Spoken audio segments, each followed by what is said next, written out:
The Valdari Empire stretched across 100 worlds, each one bound by crystal cities and shining skies. At the heart of it all stood the planet Vereen, where Queen Alara ruled from her floating citadel. Her palace hung high above the ocean, its silver towers glowing under two suns. The people of Vereen spoke of her with pride and fear. She was strong, fair, and proud, a ruler who never showed weakness before anyone. The Queen's court was a place of constant ceremony. Visitors from many species came to offer gifts and seek favor. Her soldiers were tall, covered in shining armor, and trained to perfection. Among them, one could easily spot the difference when the humans arrived. They were shorter, less built, and moved with uncertain steps. The humans had come from a small planet called Earth, recently joined to the Empire through a peace pact. The Valdari saw them as a weak species, simple and emotional. To the Valdari, humans were still learning how to survive among the stars. Yet the Queen allowed a small group of human guards to serve in her palace, as a sign of trust between both worlds. Among those guards was a man named Rowan. He was quiet and calm, unlike the loud soldiers around him. His uniform was simple, his eyes sharp but gentle. He did not speak much and rarely looked at anyone directly. The Valdari soldiers often mocked him for his quiet nature, calling him soft or timid. Rowan never replied. He only stood at his post with steady eyes and still hands. When Queen Alara first saw him, she thought he looked fragile. His body lacked the muscle and height of her own kind. His pale skin made him seem out of place among the bright halls of the citadel. To her, he was just another symbol of Earth's weakness. She had agreed to host these guards only for political reasons. One morning, the Queen walked through her throne corridor, followed by ministers and guards. Her steps were firm and her royal robe flowed behind her like liquid light. As she passed Rowan, she stopped without warning. Her gaze rested on him. "You are one of the humans sent from Earth," she said. Rowan straightened. "Yes, Your Majesty." Her voice carried authority that made most beings tremble, but Rowan's tone stayed calm. She studied him for a moment longer and then continued walking. For some reason, the small exchange stayed in her mind long after she left the hall. Later that day, during a meeting with alien envoys, one of the visitors insulted the human presence in her court. The envoy laughed and called humans fragile creatures who hide behind stronger allies. Everyone in the hall turned toward Rowan, who stood silently near the entrance. To everyone's surprise, Rowan simply bowed slightly. "Strength takes many forms," he said. His voice was soft, but it carried across the room. "Some fight with power, others with patience." The room fell silent. The envoy looked embarrassed. Even Queen Alara, who had ruled for decades, felt something strange stir in her chest. It was not anger, it was curiosity. That night, as she sat in her chamber overlooking the endless sea below, Alara remembered his words. She had met thousands of warriors, all eager to prove their might. Yet this human guard, small and quiet, had stood firm without any aggression. He did not fight back with anger or pride, only calm truth. It was a strength she could not easily define. Over the next days, Alara noticed him more often. When she passed the corridor, he was always there, still as a statue but never inattentive. His movements were precise, his eyes alert. He did not gossip like the other guards. He did not seek attention. It was as if he belonged nowhere, yet stood perfectly within his place.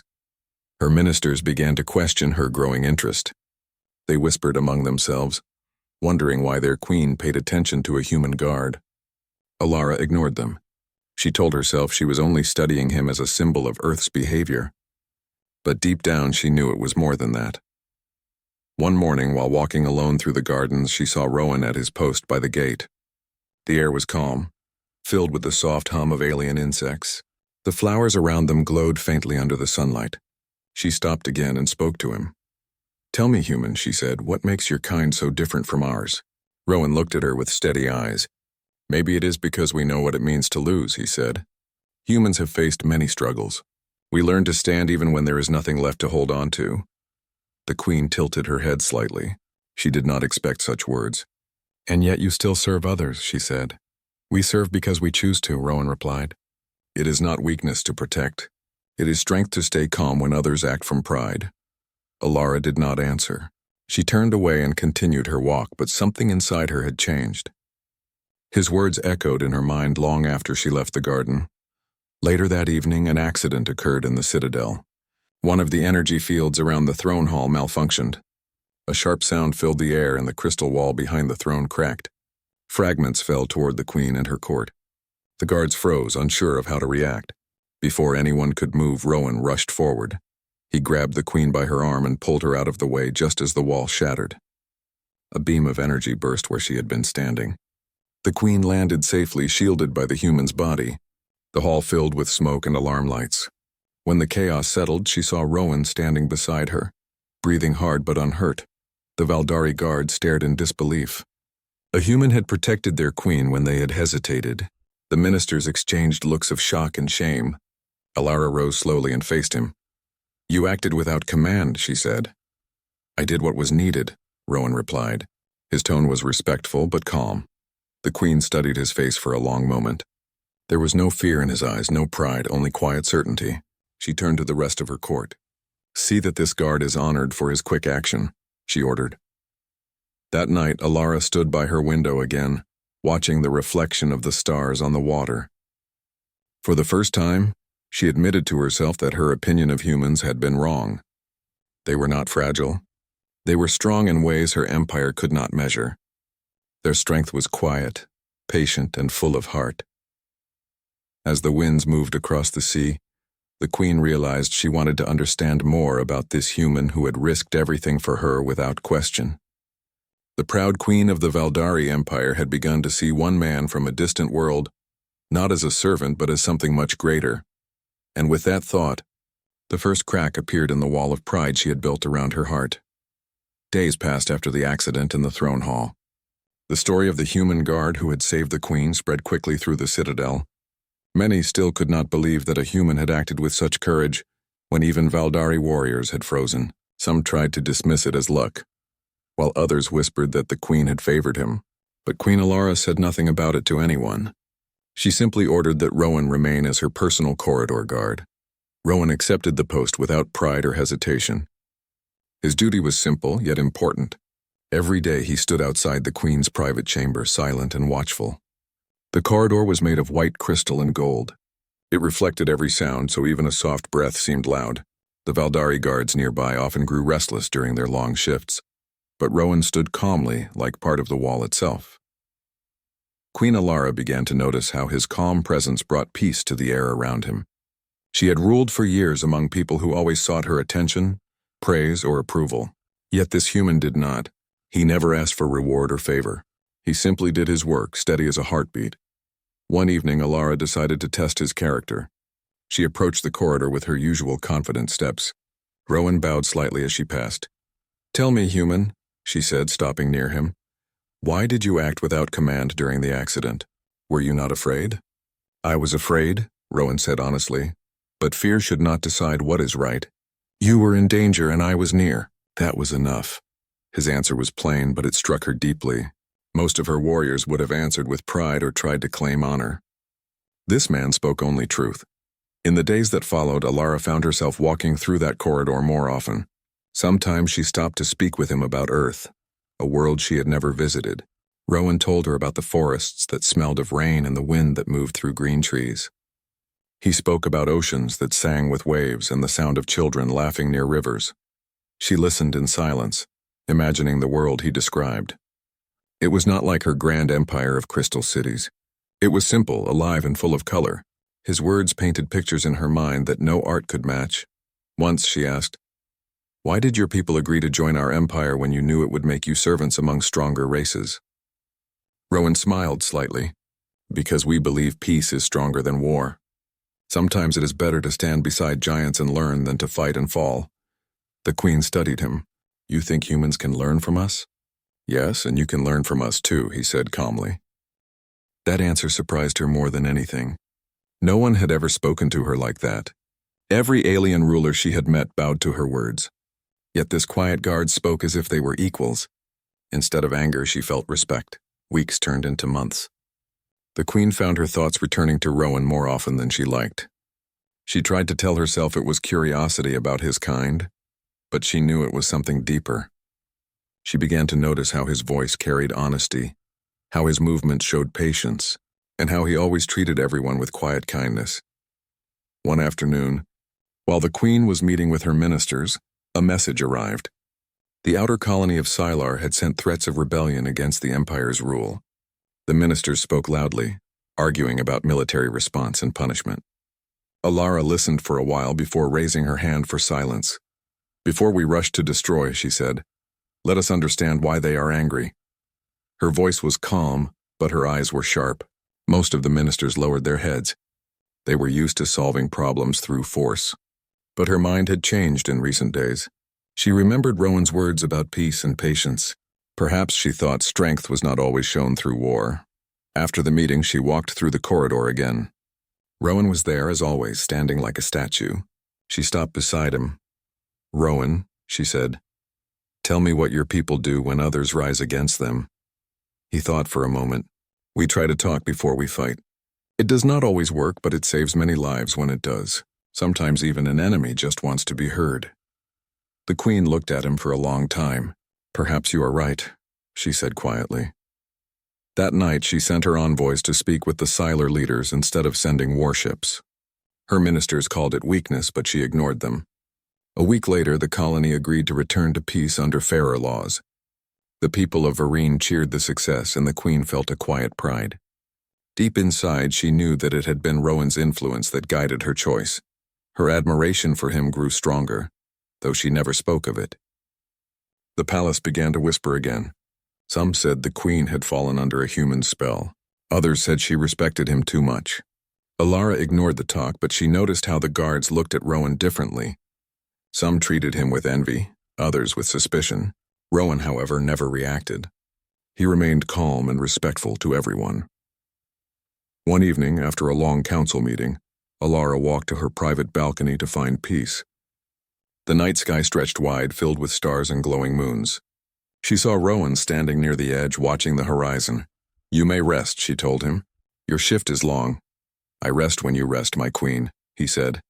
His words were simple, yet they carried warmth. Alara walked closer to the railing beside him. The ocean below shimmered like liquid glass. For a while they stood in silence, watching the stars. Finally she asked, "Do you ever miss your home?" "Every day," Rowan said. "But I have a duty here. That helps me stay strong." The queen looked at him, and for a moment the distance between ruler and guard seemed to fade. His words reminded her of something she had forgotten long ago. The meaning of service not driven by fear or greed, but by choice. As the night wind moved through her hair, she realized that his presence had changed the air around her life. The once proud queen who trusted no one now found comfort in the quiet company of a human. When she returned to her chamber, she felt calm for the first time in years. But deep in her heart she knew something was changing. It was slow, gentle, and uncertain, yet impossible to ignore.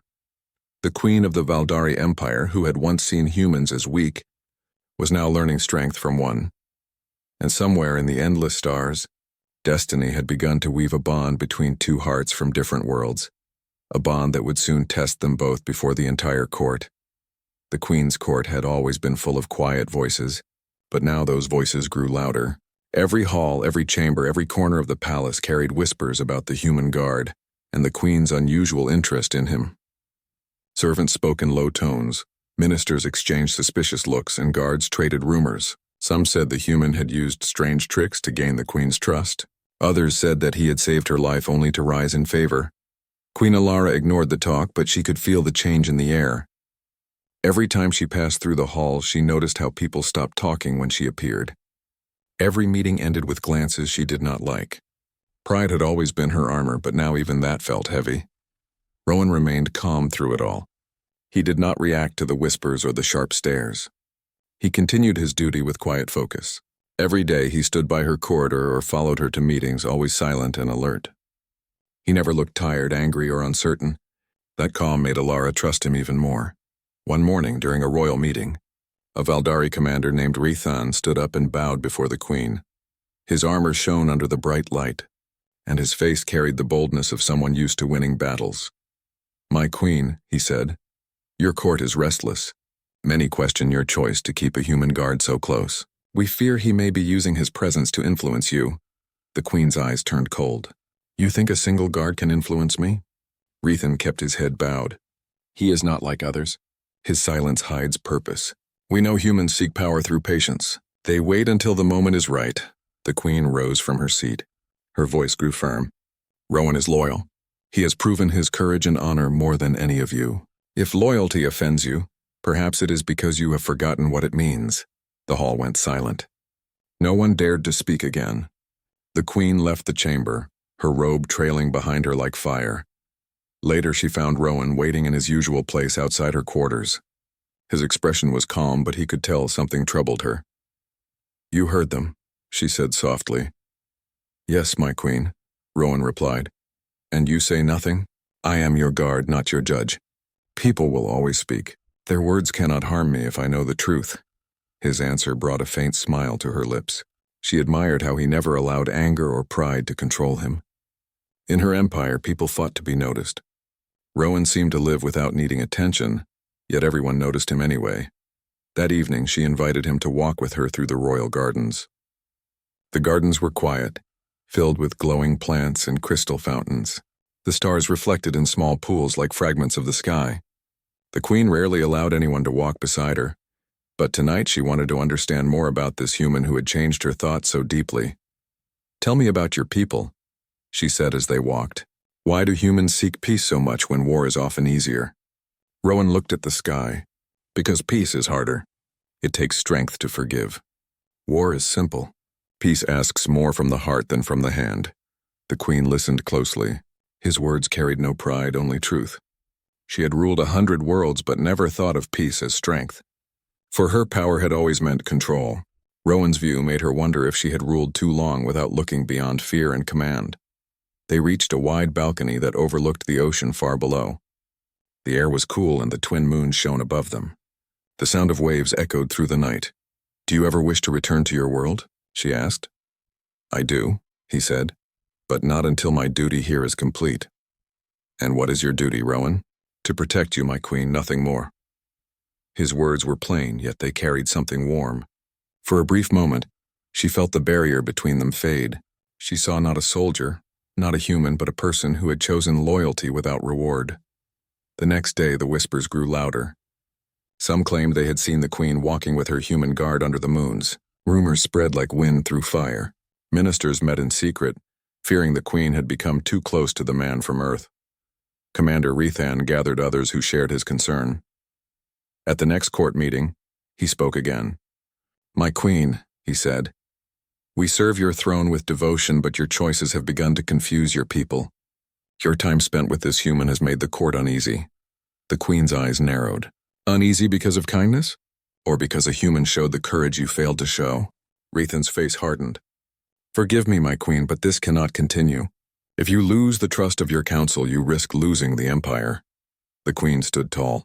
I will lose nothing by trusting someone who has earned it. Her words ended the meeting, but the tension did not fade. The palace grew colder. Eyes followed Rowan wherever he went. Some guards ignored him, while others made cruel remarks. Rowan never replied. His silence was his shield. One night, when the queen returned late from a long meeting, she found Rowan standing alone in the corridor. His posture was the same as always, but she noticed a small bruise near his neck. What happened? She asked sharply. Nothing serious, he said. Some guards thought they could test me. I chose not to fight back. Her eyes flashed with anger. Who did this? It does not matter, he said quietly. I am fine. But it did matter to her. For the first time in years, her anger came not from pride but from care. The next morning, she summoned the palace guards and demanded that all forms of hostility toward humans stop immediately. Her tone left no room for argument. That night she met Rowan on the balcony again. The air was still and the sea glowed with gentle light. She stood beside him without speaking for a long time. They do not understand you, she said at last. They think silence is weakness. They do not see how strong it is to remain calm when others lose control. Rowan looked at her. You understand, and that is enough. The queen turned her gaze to the stars. Perhaps it is. Yet sometimes I wonder if understanding brings danger. The more I learn from you, the more I see how blind we have been. Rowan's voice was quiet. Truth always brings risk, but it is worth it. Her heart stirred at his words. The proud queen of 1,000 worlds found comfort beside a human who spoke with honesty and courage. The bond between them had grown stronger, though neither spoke of it. In the halls of power, however, plans were forming. Commander Rathan and his allies could not stand the sight of a human gaining the queen's favor. They whispered of loyalty and honor, but their true motive was fear. Fear that the queen would see beyond the old ways and make humans her equals. The queen remained unaware of how deep their jealousy ran. She only knew that something new had awakened inside her, a sense of connection that crossed the boundaries of worlds. She stood once more on her balcony as dawn rose over the sea. The light touched her face, and she thought of Rowan's calm voice, his steady eyes, and his unshaken loyalty. For the first time in her long reign, Queen Alara felt what it meant to trust someone completely. She did not yet know that this trust would soon be tested before the eyes of the entire empire. The tension inside the citadel had reached its peak. The whispers that once moved like soft air had turned into storms of accusation. Commander Rathan and the other ministers had lost their patience. They could no longer accept the queen's growing trust in the human guard. In their eyes, Rowan was not a hero but a threat, a shadow from a weaker world that had somehow found light in their queen's favor. One morning, while the queen met with her council, Rathan stood before her with a cold expression. Around him stood several high-ranking ministers, their faces hard and their eyes filled with judgment. "My queen," Rathan began, "new information has reached us. We have reason to believe that the human guard has been communicating with outsiders from Earth. We suspect he has shared details about the Citadel's defenses and movements." The queen's eyes flashed with disbelief. "You accuse my personal guard of betrayal?" Rathan bowed slightly. "We do not wish to believe it, but evidence has been found. We must investigate to protect the Empire." "Show me the evidence," she demanded. A holographic screen appeared in the air, displaying false records of transmissions sent from within the palace to an unknown channel. The signals had been traced back to the area near Rowan's post. It was a clever lie built by those who wished to remove him. The queen looked at the screen, then turned toward her ministers. "You would dare to accuse a man who saved my life without proof that is beyond question?" Rathan spoke firmly. "It is not a matter of faith, my queen, it is a matter of safety. Until his innocence is proven, he must be detained." Alara's anger burned, but she could not ignore the law. As a ruler, she had to follow justice even when her heart resisted. With a heavy voice, she said, "Then he will stand trial before the court. If he is guilty, I will judge him myself." The guards moved to arrest Rowan, who did not resist. He bowed his head and followed them quietly. The queen watched him being led away, her heart aching. She wanted to speak to stop it, but the eyes of her court were upon her. Her pride and her duty were at war inside her heart. When Rowan was placed inside the holding chamber, the palace felt colder. The queen sat alone in her throne room that evening, staring at the ocean through the glass wall. The world outside looked calm, but her thoughts were storming. She could not believe that Rowan could betray her. His eyes, his words, his actions, all had shown only honesty. Her advisor entered quietly. "My queen, the court demands that the trial begin tomorrow." Alara nodded slowly. "So it shall. But the truth will decide, not lies." The next morning, the court gathered in the grand hall. The floor glowed with golden light and the ceiling sparkled like the night sky. Ministers, commanders, and nobles filled the room. Even the common soldiers stood in silence. The queen took her seat upon the crystal throne, her crown shining under the light. Rowan was brought in, still calm and silent. Commander Rathan stood before the crowd and spoke loudly. "This man is accused of betrayal against the Valdari Empire. He has sent information to outsiders and endangered the queen's safety." Murmurs filled the hall. Alara raised her hand for silence. "Let him speak for himself," she said. Rowan looked up, his eyes steady.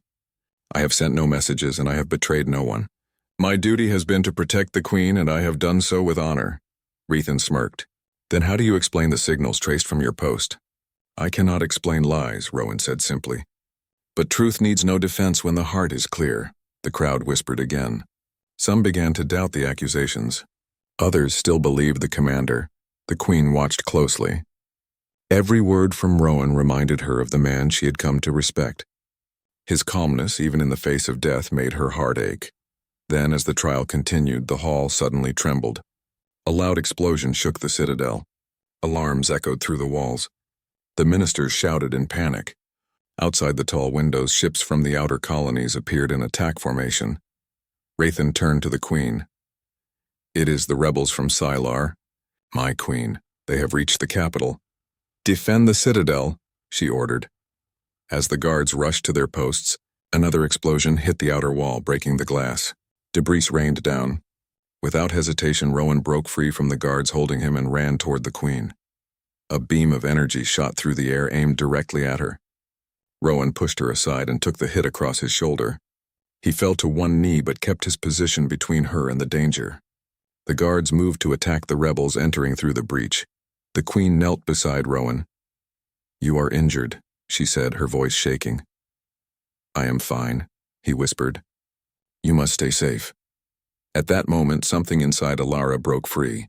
She rose and shouted across the hall. "Enough!" Her voice echoed like thunder. The remaining rebels froze as energy pulsed from her. "You will not harm what I protect." She turned toward her ministers and pointed at Rathan. "You said this man betrayed me, yet when danger came, he stood between me and death again, while you hid behind your lies." The hall went silent. Rathan stammered, "My queen, I did not know this attack would come." "But you used false proof to turn my court against him," she said.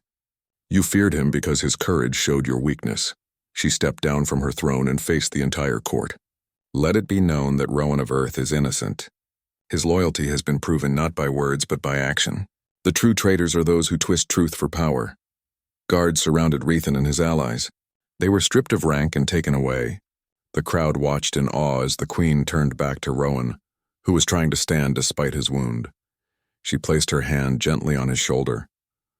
"You have given more to this empire than any warrior ever has," she said. "You have taught me that strength is not only in power but in faith." Rowan lowered his head. "I only did my duty." "You did far more," she replied softly. The court bowed as she helped him to his feet. For the first time in many years, the queen smiled before her people. It was not the smile of victory but of truth. Later that night, when the citadel was calm again, the queen visited Rowan in the medical wing. His arm was wrapped in healing bands, but his spirit was strong. She sat beside him quietly. "I once thought your kind were fragile," she said, "but now I see that your strength is the kind that builds worlds." Rowan looked at her with calm eyes. "We are not strong alone. We become strong when we stand together," she nodded. "Then from this day forward, our worlds will stand together, not as master and servant, but as allies." Outside the window, the stars shone brighter than before. The rebellion had ended and the truth had won. The queen's pride had found a new shape, one built not from power but from trust. As she left the room, she looked back once more.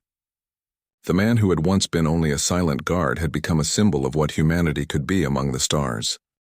The trial had ended, but a new beginning had just started. Days passed after the rebellion ended. The citadel that had once echoed with fear was now alive again with calm voices and quiet rebuilding. The golden halls that had seen anger and judgment were now filled with workers repairing broken walls and restoring the beauty of the Valdari homeworld. The scars of the attack were still visible, but the people walked with lighter hearts. They had seen what true loyalty looked like. Rowan recovered quickly under the care of the royal healers. His wound had closed, leaving only a faint mark on his shoulder. Every day soldiers and citizens came to see him, to thank him for what he had done. To many he had become a living legend, a man from a distant world who had risked everything for a queen not of his own kind. But Rowan never saw himself as a hero. He spent most of his time training new guards, teaching them patience, strategy, and honor.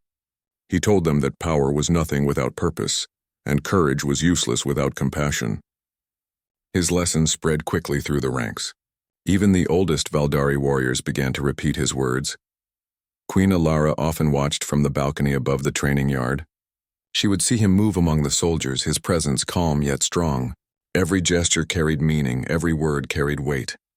She admired his humility, and she understood that he had changed her people more than any royal decree could. One evening she called him to her chamber. The setting sun filled the room with orange and gold light. When he entered, he bowed as always. "You wish to see me, my queen," he said. Alara smiled softly. "I did, you may sit," He hesitated, then obeyed. She looked at him closely. You have done much for this world, more than anyone expected from a human. I only did what was right, he replied. That is exactly why you are different, she said. You act not for reward or power, but for duty. The Valdari have ruled with strength for centuries, but strength alone cannot unite the stars. It is time we learn from your kind. He looked surprised. From humans? We are still learning ourselves. She stood and walked toward the window. And yet you have something we lost long ago. The ability to see greatness in others instead of only in yourself. That is why I've made a decision. She turned back to him. You will be our first ambassador to Earth. You will represent our world before yours.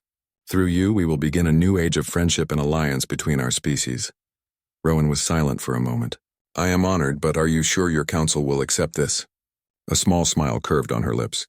They no longer question my decisions. They saw what truth looks like when it stands before death. They will obey, he nodded slowly. Then I will serve as you command. Alara stepped closer. Not as I command. As we both wish. This future belongs to both our kinds. The next few days were filled with preparation. The engineers repaired an old diplomatic ship and refitted it for the long journey to Earth. Banners of both worlds were placed side by side. Soldiers stood in formation across the landing field. The people of the capital gathered to witness the departure. When the day arrived, the Queen herself came to see him off. The sky was bright and clear. As Rowan stood near the ship, she approached him wearing her silver crown and ceremonial cloak. The path ahead will not be easy, she said. Some will fear this alliance. Some will try to stop it. But courage is not found in peace. It is found in the struggle to make peace real. Rowan bowed deeply. I will remember that, my queen. She looked at him one last time, her eyes filled with both pride and sorrow. May the stars guide you safely home? He smiled slightly. And may they keep you strong. The crowd cheered as he walked up the ramp of the ship. The engines came alive with a deep hum, and the vessel lifted into the air. From the windows he could see the shining towers of the citadel growing smaller. Then the ship entered the open sky and disappeared among the stars. During the long journey to Earth, Rowan often stood at the viewing deck, watching the endless expanse of space. He thought about everything that had happened. The mistrust, the trial, the battle, and the Queen's faith that had never truly faded. He felt grateful to have been part of something larger than himself.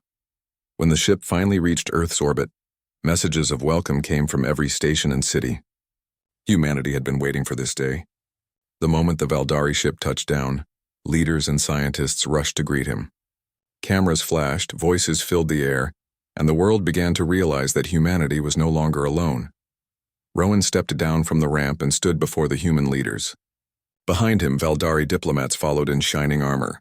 He raised his hand to signal silence. Today marks the beginning of something greater than distance or difference, he said. Our worlds have met not through conquest but through trust.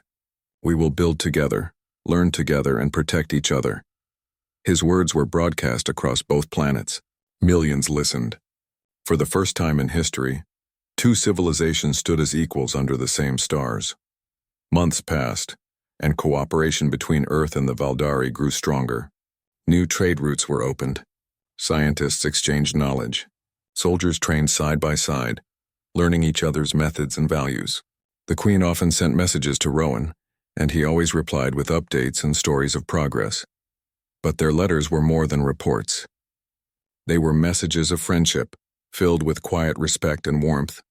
Though they lived worlds apart, their connection remained unbroken. One night, as Rowan looked at the stars from the Earth Embassy, he received a transmission.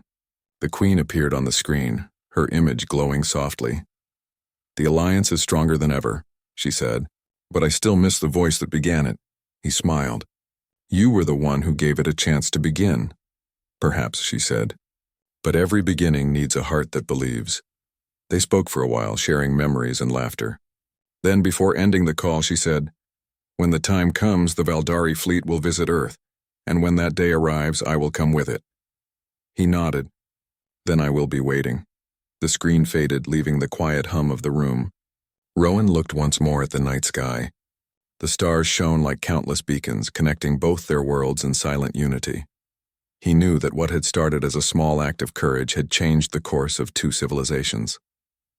Humanity had proved that strength was not only in weapons or power, but in loyalty, compassion, and the will to stand for what is right. As dawn rose over Earth, Rowan stood on the balcony of the embassy, watching the first light of the new day.